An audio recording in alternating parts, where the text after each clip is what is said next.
Korzystając z tego, że nasz samolot ma 2,5-godzinne opóźnienie i utkwiliśmy na lotnisku, postanowiłem nagrać poradnik, jak zorganizować wycieczkę na Maderę samemu. W przeciwnym razie Państwa bagaż zostanie wyładowany z samolotu.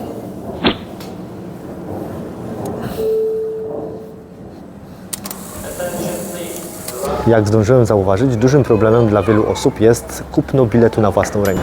My, gdy szukamy biletów, nigdy nie korzystamy z normalnej przeglądarki, tylko z Okta Incognito. Zapobiega to temu, że wyszukiwarki zapamiętują Twoje wyszukiwania i później podają Ci wyniki z wyższymi cenami za te same bilety. Najczęściej korzystamy z wyszukiwarki azair.eu. Jest to o tyle fajna opcja, że można tam wpisać przekrój czasowy, można podać na przykład miejsce wylotu Katowice, a miejsce, dokąd chcemy lecieć, wpisujemy gdziekolwiek. Dajemy szukaj i wyskakują nam wszystkie połączenia z Katowic w przedziale na przykład kwietnia 2024.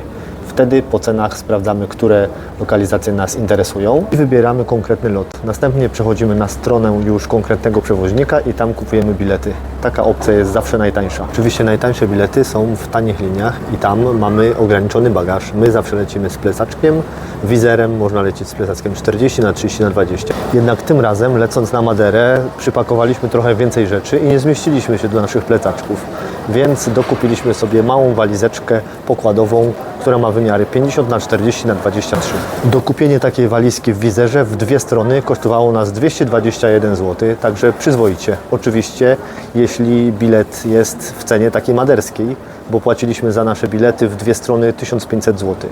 Jeśli by wziąć pod uwagę na przykład cenę biletów do Katanii, które kosztowały 120 zł w dwie strony, no to wtedy walizka za 2 razy tyle już jest bardzo droga. Lot na Maderę trwa 5 godzin, a w przypadku lotu przesiadkowego na przykład przez Londyn może trwać nawet 9 godzin. My zawsze bierzemy pustą butelkę, którą napełniamy po przejściu przez bramki bezpieczeństwa w takich poidełkach na lotnisku. Zawsze jest to oszczędność pieniędzy i plastiku. Tak właśnie wygląda napełnianie. Tutaj mamy przycisk i lejemy sobie fajną, zdatną do picia wodę. Pamiętajcie, że ceny jedzenia i picia na lotniskach i w samolotach są bardzo wysokie. Zabieramy ze sobą kanapki, które kupujemy w drodze na lotnisko. Sonia uwielbia kanapkę nowojorską Makowicza. Do samolotu również możecie zabrać ze sobą swoje jedzenie i w przypadku dłuższych lotów, takich jak na Maderę, to jest świetne rozwiązanie. Zawsze przed wylotem za granicę należy zaopatrzyć się w odpowiednie ubezpieczenie. W naszym przypadku na 5-dniową wycieczkę kupiliśmy ubezpieczenie, które kosztowało nas 80 zł.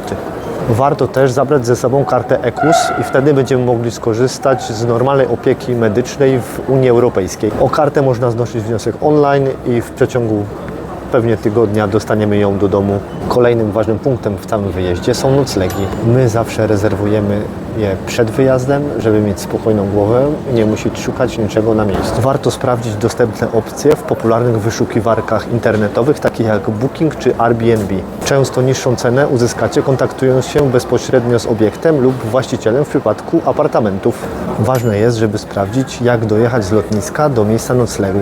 W przypadku Madery mamy 3 opcje dojazdu do Funchal, czyli stolicy wyspy. Najszybciej i najwygodniej dojedziemy taksówką, a koszt to mniej więcej 30 euro. Równie szybko i komfortowo dojedziemy wynajętym samochodem. Koszt wynajęcia małego auta na 5 dni bez kaucji i z pełnym ubezpieczeniem to 205 euro. Trzecią opcją jest pojechanie autobusem. Bilety podobne do kupienia w autobusie, a płatność gotówką. Rozkład jazdy sprawdzicie na stronie sam.pt. Przed wyjazdem w nowe miejsce dobrze jest kupić i przestudiować przewodnik. My kupiliśmy e-booka od Couple Away i jesteśmy z tego bardzo zadowoleni. Przed wyjazdem nigdy nie planujemy wszystkich dni, gdzie będziemy się poruszać, jedynie wypisujemy sobie listę tych miejsc, które chcemy odwiedzić. W przewodniku od Couple Away są również wypisane miejsca warte odwiedzenia, jeśli chodzi o jedzenie, więc o to również nie musimy się martwić. Mamy tam zestawienie fajnych śniadaniowni, obiadowni i miejsc, które są polecane przez nich na wieczorne posiadówki. Staramy się również zawsze poczuć dane miejsce, więc włóczymy się bez celu po centrum miasta i obserwujemy, jak żyją tubylcy. Mam nadzieję, że te kilka porad pomoże Wam w zorganizowaniu Waszej wymarzonej wycieczki i nie ograniczajcie się w tym tylko do Madery. Cały świat na nas czeka. Cześć! 15. W przeciwnym razie Państwa bagaż zostanie wyładowany z samolotu.